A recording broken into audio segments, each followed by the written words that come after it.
Magnetic flux.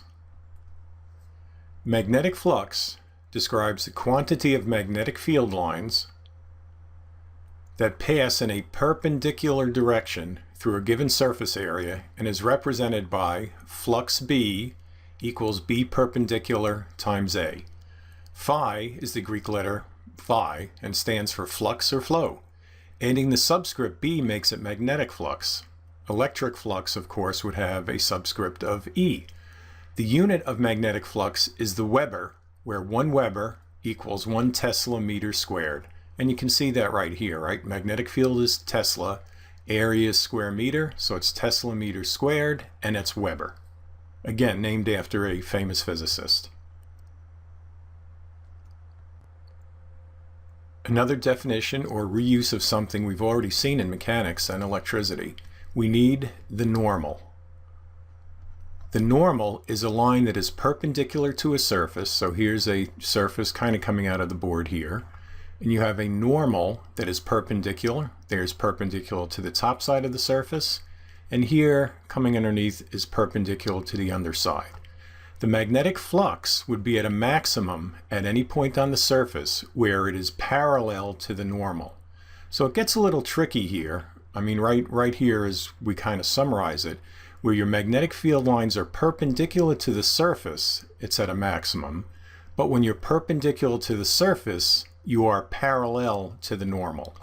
And normal is a very handy concept, and we'll use that more than we do surface.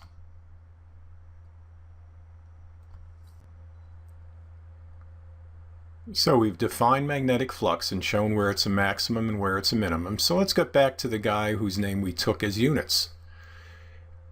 Wilhelm Eduard Weber was a German professor and physicist who stressed the importance of experiments for students learning physics. He also worked and published with Carl Friedrich Gauss, and together they developed the first electromagnetic telegraph. However, he started getting into politics here, which is never a good idea for a physicist, and he lost one of his university teaching positions as he was doing politics against the King of Hanover. He should have stuck with physics. Here's our surface, this yellow surface here. Here's the normal lines, that one going up, that one coming down. And we have magnetic field lines. We have a magnetic field that is perpendicular to the plane of the loop of wire, this orange surface here, and parallel to the normal, the two normals. See how they're parallel here? Therefore, the magnetic flux is at a maximum and is equal to the strength of the magnetic field times the area of this loop.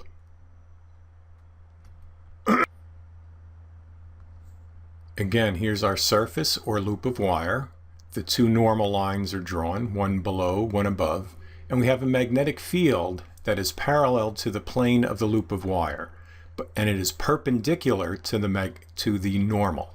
So the magnetic flux is at a minimum, and this time the flux is 0. An easy way to look at that is if there are no magnetic field lines going through the plane of the loop of wire, then there's 0 flux. It's a little tricky to see here, but they're just bypassing the plane. Nobody's going through the plane, so you have 0 flux. The magnetic flux is proportional to the total number of magnetic field lines passing through a loop. Let's take 3 cases here. We've actually already done this case and this case, but we want to go intermediate. Here, the magnetic field is perpendicular to the normal. Here's the surface we're talking about here. Over here, the magnetic field lines are parallel to the normal, and you can see that the angle it makes is 0. We're measuring the angle to the normal. Here it's 90. We know that the flux is 0 in this case, and it's a max here. Here my angle between the normal and the field line, so let me just draw the field line right there. This angle here, you always measure to the normal. That theta is 45 degrees. And oh yeah, I even put that in red just to make sure you can see it. What happens here? What's the flux in this middle position?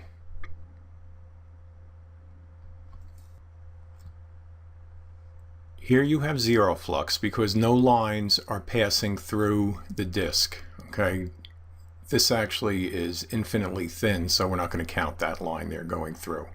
Over here, let's just count the lines. that go through the surface. 1, 2, 3, 4, 5, 6. Let's call this 6.5. Because this is just a representation anyway. There's actually an infinite amount of field lines going through there. Let's count the field lines going here when we're at the 45-degree angle.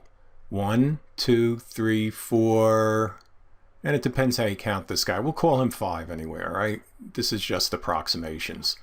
There are fewer lines going through here than this. So the flux, when you're at this angle, will be less than the maximum flux, but greater than the zero flux.